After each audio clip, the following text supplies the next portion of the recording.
Senhor esteja convosco. Ele está no meio de nós. Proclamação do Evangelho de Jesus Cristo segundo Marcos. Glória a vós, Senhor.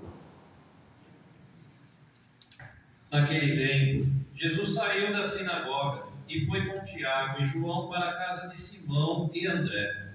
A sogra de Simão estava de cama, com febre, e eles logo contaram a Jesus. E ele se aproximou, segurou sua mão e ajudou-a a levantar-se. Então a febre desapareceu e ela começou a servi-los. À tarde, depois do pôr do sol, levaram a Jesus todos os doentes e os possuídos pelo demônio. A cidade inteira se reuniu em frente da casa. Jesus curou muitas pessoas de diversas doenças, expulsou muitos demônios e não deixava que os demônios falassem, pois sabiam quem ele era. De madrugada, quando ainda estava escuro, Jesus se levantou e foi rezar num lugar deserto. Simão e seus companheiros foram à procura de Jesus. Quando o encontraram, disseram: "Todos estão te procurando." Jesus respondeu: "Vamos a outros lugares, nas aldeias da redondeza. Devo pregar também ali, pois foi para isso que eu vim." E andava por toda a Galiléia, pregando em suas sinagogas e expulsando os demônios. Palavra da salvação. Glória a vós, Senhor.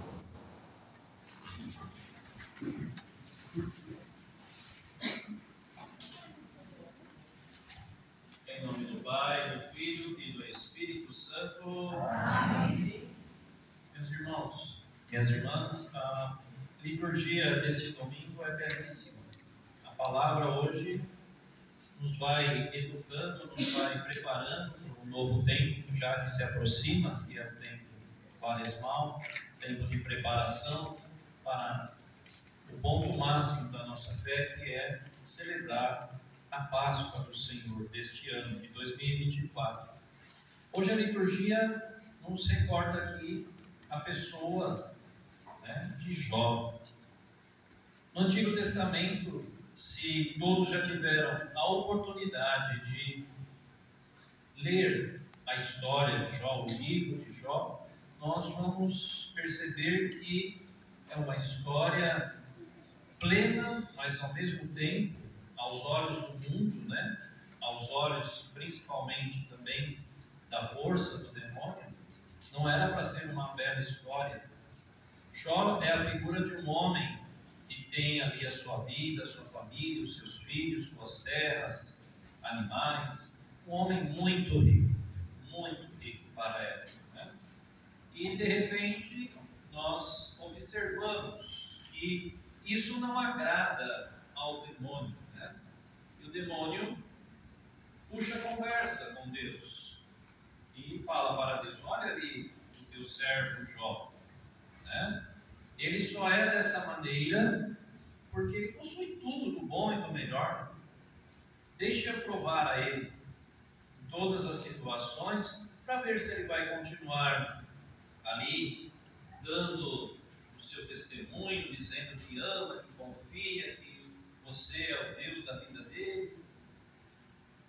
Muito bem, Deus permite que o demônio faça isso, com uma exceção, que não toque na vida de Jó.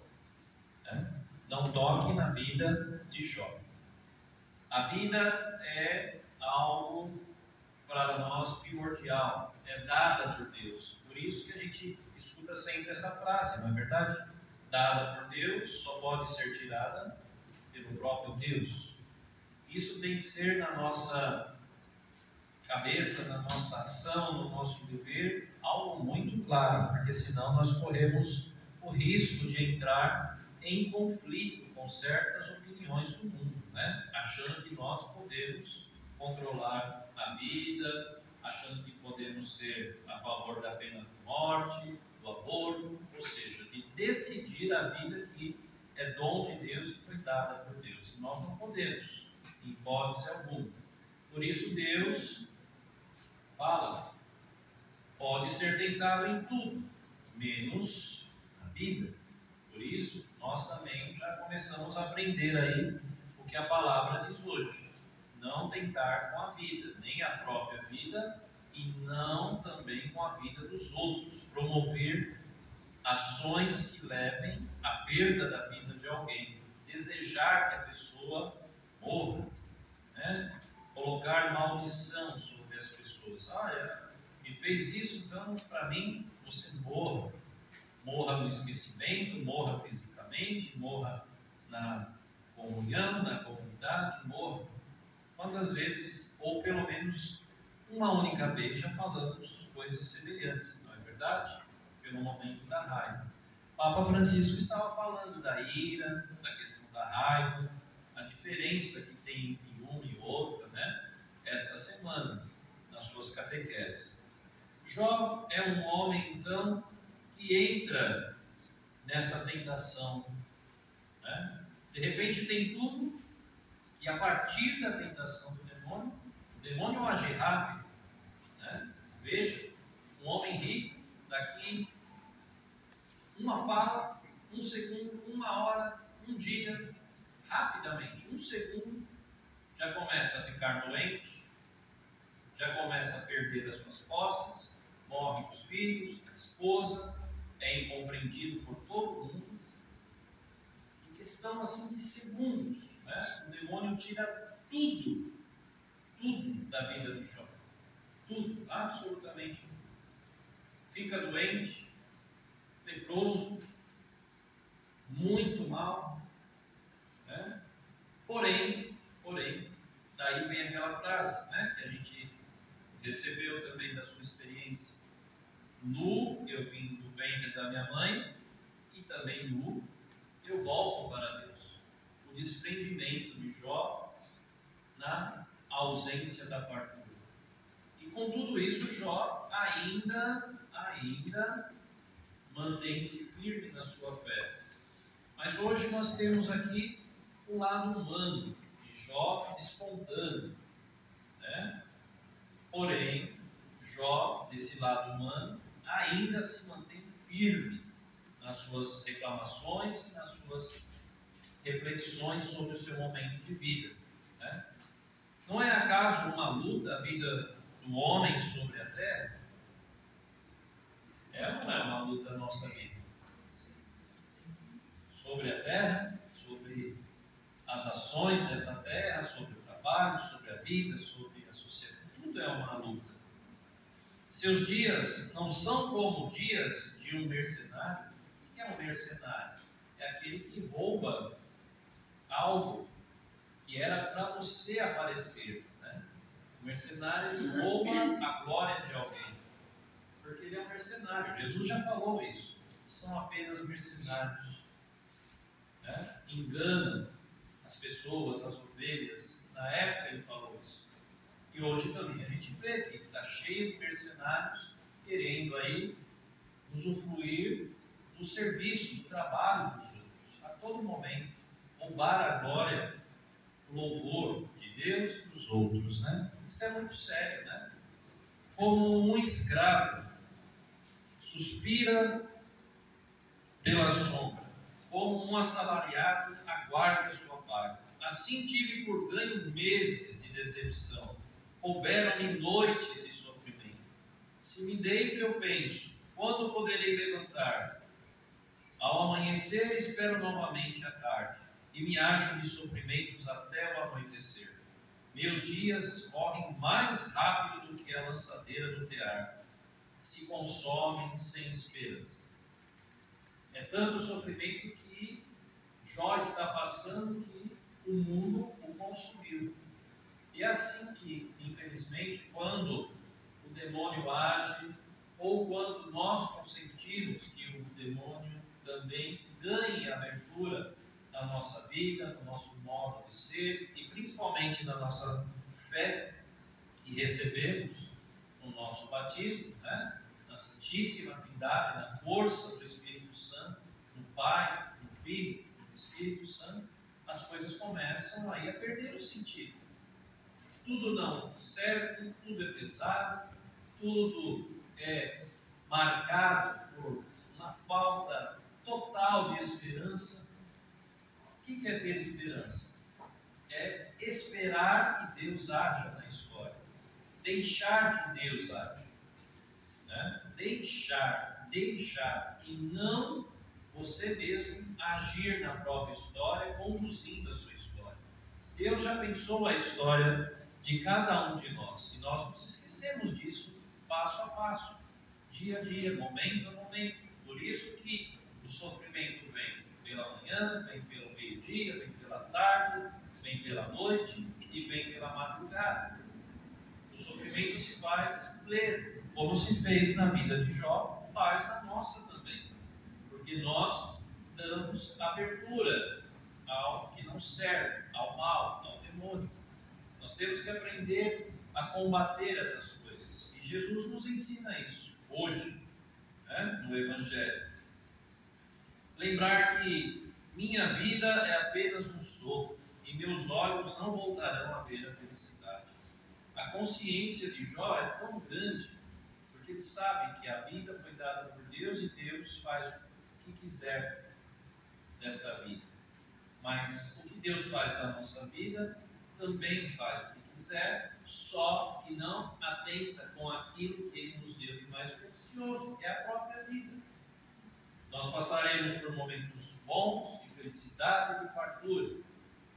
Temos que aprender a passar por momentos de dificuldade, de doença, de não fartura. Essa semana nós lemos, né? Davi escolhe 3 opções, né? 3 anos ali de fome, 3 meses de vestes, né? Ou 3 dias com os teus inimigos sobre você. Aí Davi para pensar o que é melhor, né? Nós também somos assim, quando a situação da fraqueza vem sobre a história, né? O que é melhor? Como que eu posso me dar bem? E Davi, como fez essa semana, escolheu 3 dias, né? Apenas, não, 3 dias passa rápido. E diz que nesses 3 dias morreram 70 mil homens em Israel. Ele estava com a cabeça no poder. Fez um recenseamento. Eu tenho 1.300.000 só homens, soldados. Quero aumentar o poder do meu rei da minha casa. Em 3 dias morreram 70 mil. Olha as escolhas. As escolhas prevalecem, infelizmente, as pessoais para a morte. E Deus educa sobre isso, né? Hoje nós então vemos Jó nessa situação de sofrimento. Quais são os sofrimentos que eu consigo vencer? Olha, você só vai conseguir vencer os teus sofrimentos, seja eles fracos, seja eles espirituais, seja eles psíquicos, físicos, a dor, se você manter a sua união com Deus, em qualquer que seja a sua situação. Lembrar o que disse Jesus nos momentos em que ele foi ali julgado, nos momentos em que iam decidir a vida dele pela maldade do seu próprio povo. Eu e o Pai somos um. Eu permaneço no Pai e o Pai permanece em mim. Nós devemos permanecer em Deus, em Cristo, para que todas as situações possam ser vencidas, e não tomar conta de todo o nosso ser, o nosso jeito de expressar a nossa vida nesse mundo. É como se fosse um matrimônio, né? É bem próximo disso. Se diz assim, na saúde e na tristeza, na riqueza e na pobreza. A vida de uma pessoa que é cristã, seja qual for, boa ou má, deve estar unida a Deus. Porque a vida é sacramento, é santo. E aí nós vamos entender a situação. E mesmo o sofrimento, Jó se priva de entrar em confronto com Deus. Ele diz, eu vou nasci nu e nu voltarei. E o que acontece no final da história de Jó? Por ter obedecido a Deus, por ter obedecido ali o ritmo da história que Deus permitiu que ele passasse, Deus restitui tudo de novo.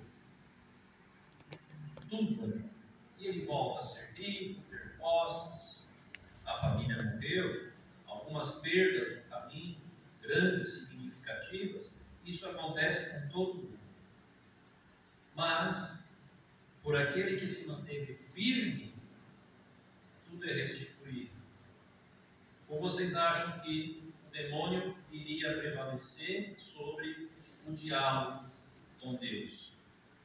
Olha, deixa eu tirar isso e você vai ver se ele vai te louvar, te bendizer. Com Deus não se brinca, por isso que a gente deve respeitar muito as pessoas, seja lá qual for a forma que a pessoa tem de louvar, agradecer, se reverenciar a Deus e a Cristo. Imagina que o demônio ia prevalecer sobre Deus? Nunca. Mas Deus deixa o homem experimentar aquilo que é sem a presença dele, para que ele volte a bendizer no final. E a restituição de Jó foi enorme. Ganhou tudo de Deus novamente. Então perceba, a vida é preservada. Com todos os desafios, a vida é preservada. E São Paulo também, na sua missão, diz que pregar o Evangelho não é para mim motivo de glória. Existe glória em pregar o Evangelho? Existe. A glória de Cristo. Esta é a glória da pregação. Não é a nossa glória. E São Paulo diz isso, né? Não é para mim motivo de glória. É antes uma necessidade. Eu preciso pregar aquilo que me pregaram, aquilo que me passaram. E ele mais tarde, numa outra carta, fala, né? O Evangelho que eu recebi, eu vos recordo, que Cristo morreu segundo as Escrituras, ressuscitou segundo as Escrituras, subiu aos céus segundo as Escrituras. É a nossa profissão de fé. Nós não temos necessidade também de sermos evangelizados, receber a boa nova que nos salva e pregar essa boa nova. Por isso ele compara aqui: eu não tenho salário. Se eu fosse um funcionário consagrado, era meu direito receber. Mas não, eu recebi e passo aquilo que eu mesmo experimentei. Esta é a força da pregação. É você receber, se converter, passar a viver como a vontade de Deus e pregar. Se você recebe e vive, aí você pode ser um pregador. Agora, se você só recebe e vive para si mesmo, volto a dizer o que a Escritura diz: ninguém vive para si mesmo. E Cristo já falou, nem mesmo o demônio. Engraçado isso, né? Se Satanás dividir o seu próprio reino, ele está tentando contra quem? Contra ele mesmo. Então, não se divida entre você e você, e você, e você, e você, e Deus lá. Não. Não se divida. Se preencha da pregação do Evangelho, daquilo que você recebe da igreja, através dos pregadores, sejam os ministros ordenados ou quem vive essa palavra e proclama e prega essa palavra. É este o exemplo que São Paulo nos dá. Não é iniciativa minha, trata-se de um encargo que me foi confiado. Esse encargo é confiado a todos nós também no batismo. A mim, a vocês. Mas quem que prega? Aquele que vive o que escutou. Escutou de quem? Da igreja. Não de outra fonte. Da igreja. Por isso que em 2000 anos nós vamos seguindo o que a igreja, pela força do Espírito Santo, aponta para mim e para você. O caminho correto, né? Com os fracos eu me fiz fraco, para ganhar os fracos. Com todos eu me fiz tudo.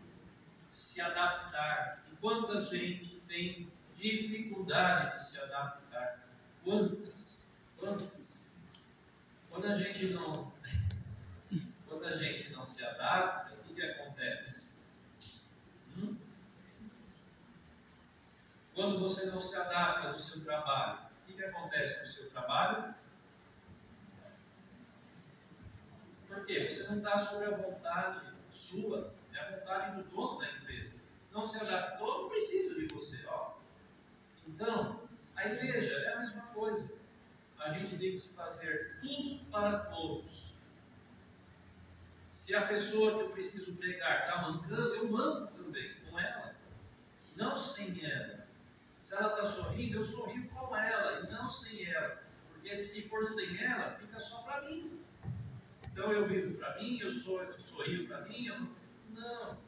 É a comunidade que está aqui dizendo, né? Está em jogo, né? Assim livre em relação a todos. Quem sabe fazer uso da liberdade? A gente, quando alguém fere o interesse, acabou toda a liberdade. Você já vai com tudo para frente, em cima dos outros, do que falou, do que pensou, do que agiu. Você fala de tudo. Você acaba com a liberdade do outro e principalmente a liberdade do Espírito Santo. Né? Ou não? Por quê? Prevalece eu. Se prevalece eu, então, para que o Espírito tem que agir em mim? Se eu me importo? Para que eu tenho que... Eu vou pregar a quem? Se eu me basto? Com efeito, nós pregamos Cristo crucificado. Cristo crucificado. Olha só a diferença, né? Então, São Paulo nos ajuda também. E para que eu tenho que entender isso? Olha aqui. Bota na cabeça, por causa do Evangelho eu faço tudo para ter parte nele. Então eu quero me incluir na palavra de salvação de Cristo. Cristo é o Evangelho, tudo que ele deixou. Tudo. Ensinamentos, curas, alegrias, dificuldades, expulsou o mal, o demônio. Tudo é o Evangelho. Eu quero estar dentro de tudo isso. Fazer parte da salvação. É isso que São Paulo está explicando aos Coríntios. E o Evangelho de hoje, belíssimo, né? Semana passada, nós observamos, né? Jesus, no domingo passado, na cidade de Cafarnaum, no dia de sábado, Jesus entrou na sinagoga e começou a ensinar. Todos admirados com seu ensinamento. Ensinava como quem tem autoridade, não como os mestres da lei. Estava então na sinagoga um homem possuído com um espírito mau. Que queres de nós, Jesus Nazareno? O que Jesus quer de nós? O que a gente espera? O que ele quer de nós? E hoje, Jesus, naquele tempo, Jesus saiu. Semana passada ele estava dentro da sinagoga. Hoje Jesus saiu da sinagoga. A sinagoga, o espaço sagrado, a leitura da palavra de Deus, o encontro entre as pessoas, tudo de bom. E diz lá no Evangelho, no finalzinho, né? Um profeta não é reconhecido na sua terra. Vixe! Em todo lugar Jesus, menos na sua terra, em Nazaré, dentro da sinagoga. Hoje Jesus está numa outra concepção. Acompanha aí, ó. Jesus saiu da sinagoga, no primeiro versículo, e foi com Tiago e João para a casa. Sinagoga não, agora é casa. Casa, quando aparece na visão de Marcos, significa, toda vez que Marcos escreve alguma casa, estava na casa disso, foi na casa de outra pessoa, casa. Jesus estava numa casa, né? Foi na casa de Zaqueu. Desce, Zaqueu, hoje eu vou jantar na tua casa. Casa é o lugar do encontro. Casa é igreja. Casa, igreja. Se eu consigo fazer essa ligação, aí eu consigo entender. que às vezes, no próprio lugar sagrado, onde a plenitude de Deus, o Cristo, fala, ninguém quer, e o expulsa, porque ele falava e fazia o bem. Agora está aqui e entra na casa de Simão e André. A sogra de Simão estava de cama, com febre, e eles logo contaram Jesus. Dentro dessa casa tem pessoas que estão de cama, paralisadas, deitadas. Como você é missionário se você está deitado? Como você faz serviço se você está com febre? Você não se aguenta. Como pregar o Evangelho se você está numa situação que nem você se aguenta? Pois bem, o que Jesus faz? Diz ali, e ele, nessa situação, ele se aproximou, segurou, se aproximou, segurou. Hoje alguma pessoa fica doente, será que é Covid, será que é dengue? Não, Jesus se aproximou, ele segurou a mão, porque o arranque de uma revitalização física vem pela mão. Você cumprimenta alguém, é a mão. Você puxa a pessoa, você carrega a pessoa no braço, a mão. Ele ali, se aproximou, segurou sua mão e ajudou-a a levantar-se. É isso que Cristo faz com cada um de nós. Ele enxerga o problema, ele não foge, ele vai ao problema, ele cura, ele tira o problema, depois ele convida a se levantar, convida a caminhar. Veja todas as curas de Cristo, é o mesmo processo pedagógico. O cego, quero seguir-se, não, primeiro vai contar as maravilhas. O aleijado, a mulher hemorroísa, tantos anos com fluxo de sangue, ela só tocou na veste de Jesus. A fé dessa mulher e resolveu o problema. Só que resolvido o problema, não continua na cama, não fica com as tuas febres, os teus pecados. O que fez a sogra de Pedro? Então a febre desapareceu e ela não ficou omissa, começou a servi-los. Olha que interessante. Não podia, estou curado, eu vou descansar. Você se levantou e começou. Ela entendeu quem a curou, quem a levantou, quem a restituiu, quem a trouxe de dentro da rotina da casa. Às vezes, na rotina da casa, que é a igreja, tem muitas pessoas aí que estão aguardando voltar para a rotina da casa, mas preferem ficar ali, sem servir, Olha o cuidado que a gente tem que tomar com tudo isso, não é verdade? Olha aí. Então, pela manhã, faz a cura da sogra de Pedro. Jesus, dinâmico, à tarde, depois do sol, levaram a Jesus todos os doentes e os possuídos pelo demônio. A igreja, ele ainda continuava na casa. Imagina todos. Ele curou a sogra. Daqui a pouco, toda a cidade na casa de Pedro. Toda a cidade é a igreja plena, mas que está machucada, está possuída por mal, não faz o serviço, não trabalha, não faz absolutamente quase nada. Mas eles foram a quem pode mudar essa situação, né?